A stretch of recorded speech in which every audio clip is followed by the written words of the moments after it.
Regularly scheduled programs will not be seen tonight so that we may bring you the NFL football game live and in color. It's Dion Lewis. He's taken off. Peters trying to chase him. Lewis is going to break it. 98 yards. Ryan dancing, fired, wide open, touchdown. They're going to throw on a fade. Touchdown. From the 41. Snap, placement, kick to the upright. And it is right down the middle. It is good. And the Packers are going to the NFC Championship game. Welcome to Basically a Football Show. Basically a Football Show. NFL Divisional Playoff weekend. 4 games, that's it. No college, no nothing. Just 4. Okay. 2 bad games. 2 good games. Split the difference on a 4-game NFL playoff weekend. I'm Zach, along with Greg. And Greg, finally, we got some good games. It hasn't been terribly exciting so far. It's just been the favorites playing pretty much like we thought they would. It finally got good with the Dallas-Green Bay game, but for the most part, these playoffs have not been much to write home about. We got Final 4 in the NFL. Saturday was Seattle taking on the road to Seattle beat Detroit in the first round. Atlanta had the bye. They were the number 2 seed. And Seattle got the early jump on them. They were up 7-0 after the first quarter. But then Atlanta turned on the Jets. You know, you've been saying all year how Atlanta's for real. I've been kind of wavy on it, but they proved a lot to me in this game, you know, against a Seattle team that supposedly has a defense. The thing that impressed me the most about the Falcons in this game was the defense. Not that it played great, but I think the Falcons are legit. The biggest question mark they had was answered. The defense played well enough to keep the score down and make it easy for the Falcons to win, and that's what they had to do. Yeah, I mean, the defense, clearly one of the things that separate the two teams in this one. The defense played well enough for the Falcons. Matt Ryan had another great day, 338, 3 TDs. Everything that you wanted to see from the Falcons, they executed on this game and looked just like the team that, you know, the numbers that said they were all season and made some people probably believe in them a little bit more going into next week. They came out, and after a bye week, and we saw that a bye week can have a big effect on a team. We saw it with the Cowboys. I think in the first half of that game, it played a big role. But these guys came out off a bye week, played well, and I just can't stress it enough. They answered their biggest question mark. Could their defense stop anybody? And it did. And they won the game, and they looked good doing it. It's hard for me now because they're playing my Packers, but I'm still all in on these guys. I think they can take this thing all the way. I think for them it's going to be a mental hurdle. You know, in the NFC Championship game, holding it for the second or third time in the Matt Ryan era, each time that they've been there before, found a way to kind of fumble it up. Another thing with the Falcons, too, that we've got to consider here is the coaching. The times before when they were good over the past 10 years or so, that was under a different coaching staff. We've said plenty about Mike Smith. We've said plenty about him and all of his issues. He had problems with the clock management. He had a lot of issues, and all those seem to have disappeared with this Falcons team under Dan Quinn. Essentially, they're in a whole lot different than the group a couple of years ago that got off to that really good start and kind of fell apart towards the end of the season. So coaching and everything just seems to be clicking for these guys, and they have the advantage of they're playing at home in the NFC title game. They're going to be a very dangerous team. They can win a shootout with anybody, including the New England Patriots. Yeah, and the other thing that I don't know if it'll give them that much motivation, but one way or another, this will be the last game played in the Georgia Dome. Yeah. So it's something to send the building out on. They played Green Bay in the playoffs before, haven't they? A couple of years ago, yeah. I think the Packers. Yeah. I'm pretty sure the Packers won that game. Well, yeah, I would assume so. I don't remember if it was a divisional. It might have been an NFC title game. They've ran into each other a couple times over the past few years.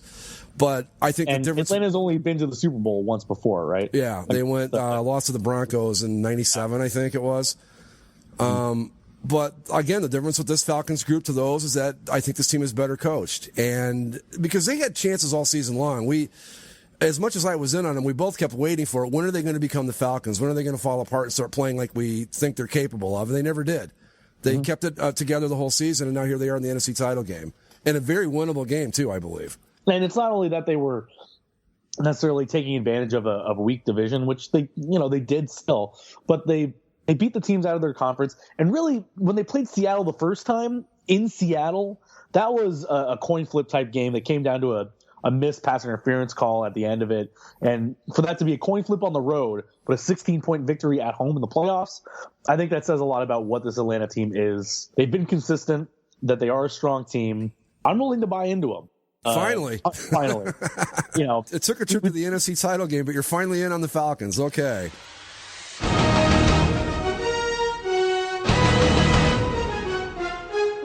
We'll move on to Houston at New England. Patriots coming off a bye, best team in the AFC. But Houston came to play, at least early on in this game.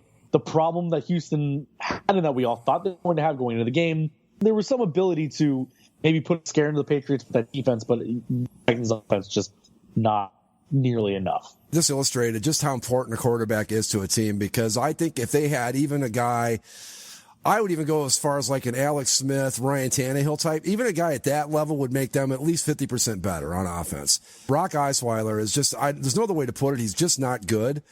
And it killed this team because their defense played excellent, especially in the first half. But as you see, and anybody that knows even a little bit about football will tell you, you leave the defense out there all game and they're going to wear out. That's exactly what happened, because they played the Patriots tough. And I really think if the Texans had any kind of offense whatsoever, this would have been a different game.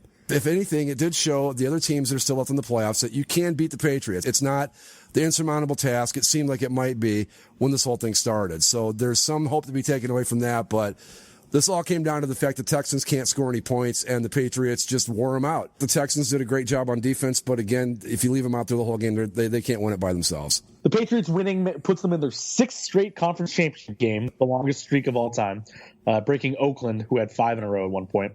It's the Patriots' 30th postseason win, ties the 49ers for 4th most all time. Green Bay has 33, Dallas has 34, and Pittsburgh has 35. Brady has a 23rd career postseason win, which is still an NFL record.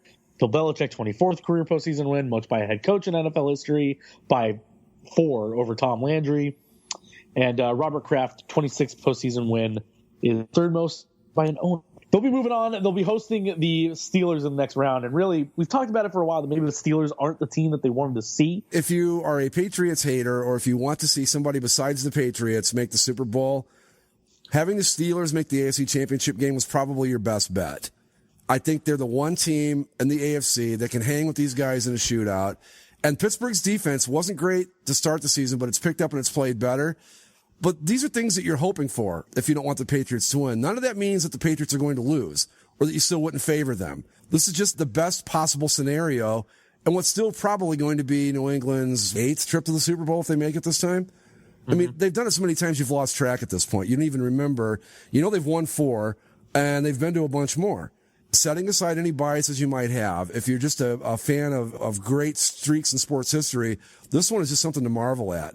That they have done this in an era where it's hard to keep a team good for 2 years in a row, let alone, what's this, 15 now for them? 16, 17? 6 straight conference championship games. They've made the playoffs 13 out of however many times. Their 8th straight division championship this year. Yeah. Yeah. I mean, that's just a success rate that you just don't see ever. And even going back to the days of the Steelers and stuff, they weren't even capable of doing this in an era where it was easier to keep a dynasty together. This is just amazing what the Patriots have done. And I mean, it's real easy to hate them, but when you step back from it, you just look at it and go, this is just damned impressive, no matter how you feel about it. Yeah, when I had a horse in the race, when it was Peyton Manning with Colts or then with the Broncos, I had every reason to hate the Patriots. And you hate them, you're in the dog trenches against them because they're constantly in your way. But once Peyton Manning left the Colts, and now that Peyton Manning is retired and I can kind of step back and not be directly involved with it, you can't help but just look at the numbers and be like, God, this is just ridiculous. It's impressive beyond all marks because it's not something that you've ever seen in the NFL, let alone professional sports. Especially when you take into consideration the free agency, the salary cap, and all that other stuff. For them to be this good, this consistently for this long, and no one's even come close to it. Maybe the Steelers, I suppose, over the past 15 years. A lot of these teams we've seen bounce in and out, and the Patriots they're always there. It's boring, but they're always there, and they win this one pretty easily. And we'll see them again next week, as we always do in January.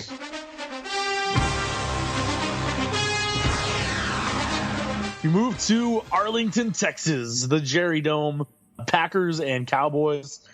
And early in this game, it looked like the Packers were just going to run away with it, 21-3.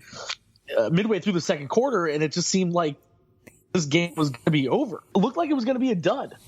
Which was fine by me at the time. I had no problem with that. Packers looked like they were still hot. They were rolling along, and Dak Prescott finally maybe looked like a rookie, looked a little nervous, wasn't getting his passes. The bye week hurt them a lot. Like you saw, Atlanta didn't miss a beat with the Cowboys. It kind of slowed the rhythm a little bit, I think. He eventually got his legs under him. Dallas pushed back end of the first quarter, make 21-13 at half. But they kind of come out of the quarter not doing a whole lot, and the Packers go up by 15 points. And when they get that touchdown again early in the third quarter, it's like, okay, Packers are back on top of this thing. They're not going to let the Cowboys come back into it. And then the fourth quarter hits, and Green Bay decide to put all their corners and safeties like 25 yards off the ball. Mike McCarthy, he just said, hey, you know what? No need to play defense anymore. And okay, it's like they agreed. Green Bay just dropped back their defense, and Dallas stormed back. They tie it at 28-28 with a 2-point conversion after the Des Bryant touchdown. Another situation where they were playing so far back off the line that he was able to run right up the middle untouched and in for the 2-point score. I've been saying it all season. They're in the NFC Championship game. They're one game away from the Super Bowl, and I'm still going to say it again. Mike McCarthy is not a good coach. You put Matt Ryan, just about any other quarterback in the NFL on this Packers team, and they're not going this far. They're talented, but Aaron Rodgers, and God, I hate to sound like one of the members of the cult of Aaron Rodgers, but I think a lot of this is on him. This team is playing better than its coaching. I really believe that. Mm-hmm. So we go to the final minutes. Mason Crosby gets the field goal with 1:33 left, a 56-yarder for 31-28. The Cowboys come back in less than a minute to tie it again at 31-31. Speaking of bad coaching. They give Aaron Rodgers 35 seconds, and they go up. They went up to spike the ball in that drive when they still had a timeout, when there was like 50 seconds left. Mm-hmm. The most questionable thing, outside of Mike McCarthy deciding not to play defense after the third quarter, was the spike by the Cowboys in that final drive. You gave away a down. You gave time back to Aaron Rodgers. I don't know what that was all about. It was just a very questionable move, I thought. But even so, after they tie it, the Cowboys defense steps up. They pin Rodgers back on a 3rd and 20 with 20 seconds left. They did their job. And then Aaron Rodgers and gets them to go from their own 32 to the Dallas 32 with a tiptoe catch on the sideline. Who was that? Cook? Yeah, Jared Cook. Rodgers rolling out to his left, throwing across his body. Insane that he gets that amount of time, first off. Dallas only rushing 3. And that he can make that throw, that catch gets made. It's something you're only going to see Aaron Rodgers do, and it's just insane. I'm going to give a little credit to Jared Cook, though, too. That was really nice catch that he made on that ball. Oh, yeah. And that sets up Mason Crosby for the first field goal that he makes. Timeout called, of course, because that's just how these things work. And then he does it again, and the Packers get the walk-off victory, 34-31. They beat the NFC's number 1 seed, Dallas Cowboys, and move on to the NFC title game. Packers owner Greg, comment after this one. First off, you got to give Mason Crosby way more credit. All the talk is about Rodgers and that pass to Cook, which was amazing, no question about it. But Crosby delivered earlier with that 56-yard field goal. That was a clutch kick. That was like Adam Vinatieri level clutch.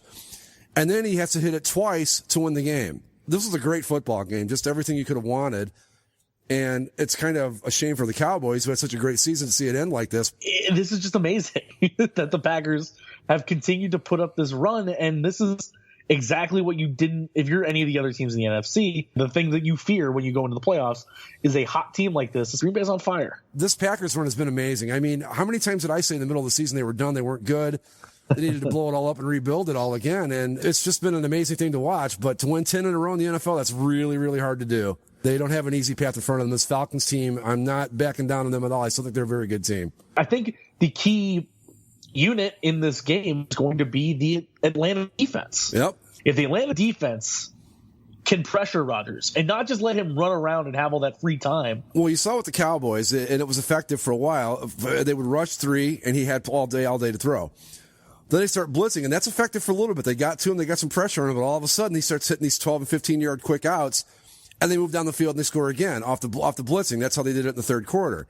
Mm-hmm. So you've almost got to pick your poison. But, yeah, the key to stopping the Packers is you've got to be able to get pressure on Rodgers without having to blitz to do it. Sounds easy. Oh, well, that's a piece of cake. Well, except that it's not. I don't know that Atlanta has the pass rush to do that. And if they have to blitz all the time, it'll work for a little bit, but you better capitalize on it while it's working, which the Cowboys weren't able to do. On to the Sunday night game, the MLS game of the week. Steelers win 18-16 over the Chiefs. What this game ultimately confirmed is what we'd kind of thought about the Chiefs all season. They are good. They're a good team, but they're not a championship team. Alex Smith isn't a championship quarterback. The Chiefs aren't a championship team, where you get a team like the Steelers that just have that extra bit and can show you what a true championship contender looks like. The Chiefs, just kind of like with the Texans, maybe not to the same extent, but the Chiefs showed you the difference between having a solid game manager quarterback and a good quarterback. You give the Chiefs a guy like Matt Ryan, and they're a Super Bowl team. Simple as that. That's the issue with these Chiefs. They don't have any offense, and Alex Smith is not a guy that you can count on to go out and get you points when you have to have them in a playoff game, and they showed that. I mean, they finally got it rolling when it was too late. Where was all this at the entire game? Why couldn't they do the stuff they were doing in the fourth quarter all the way through the game?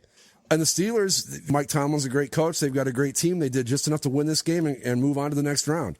They were able to run the ball effectively. Le'Veon Bell just doing what he does. And 30 carries, 170 yards.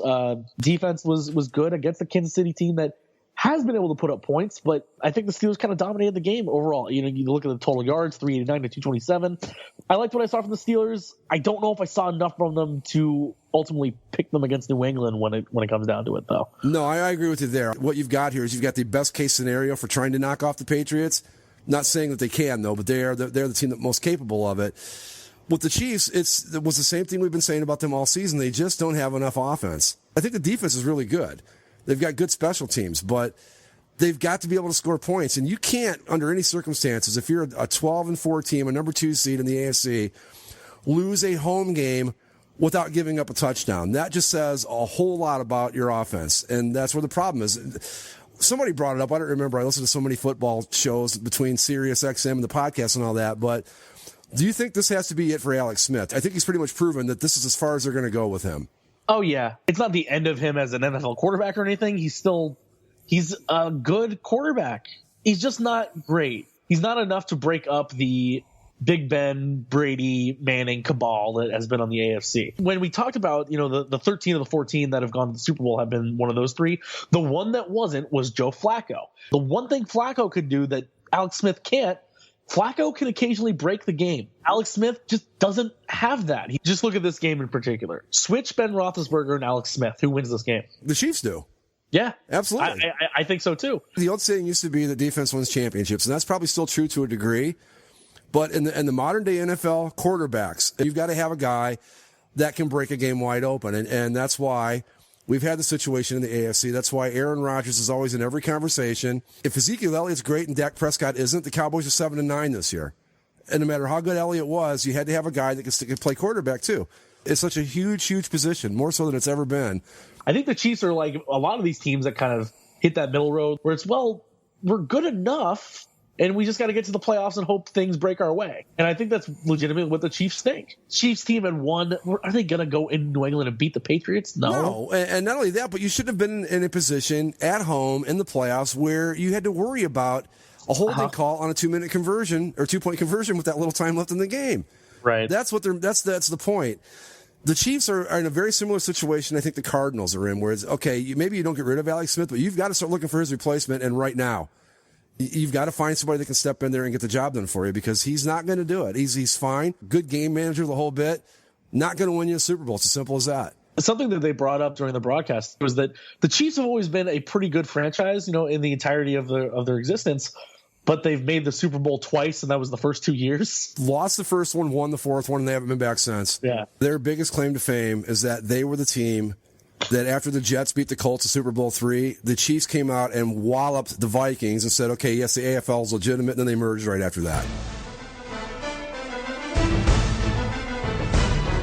We've talked about them all. Let's pick the next week. Going into the weekend, Greg, you are 6-2. I am 5-3. I went 2-2 last week. You went 3-1. So, first game on the docket, your Packers against your Falcons. Who you got? It's really a tough game to call. It's going to be a really tough game, and Atlanta's there for real. The winner of this game wins the Super Bowl. I believe that. Okay. But I'm going to take my Packers. I'm going to go Falcons. I like them at home. I like the offense. I think this game is ultimately going to be a shootout, and it's at some point the Packers' magic has to run out. Like this is Yep, I agree. Yep, I agree. So I think this is where it ultimately runs out for them. It has to end at some point, and the Falcons have been consistent all season where the Packers have been up and down. I'll take the Falcons to score some points in the final game in the Georgia Dome. In the AFC, Steelers, Pats. You know what? I've been riding them all season, and I just said that I wouldn't pick against them, but just to make things interesting, I'm going to go with the Steelers in the upset in this one. Okay. I picked the Steelers to make the Super Bowl all the way back at the preview, so I can't bail on them now. So let's go with the Steelers to win. Well, if we're doing that, then I think way back in the preview, I might have said Patriots. I don't know who I said to win the NFC. It might have been the Packers, actually, now that I think about it. But oh well.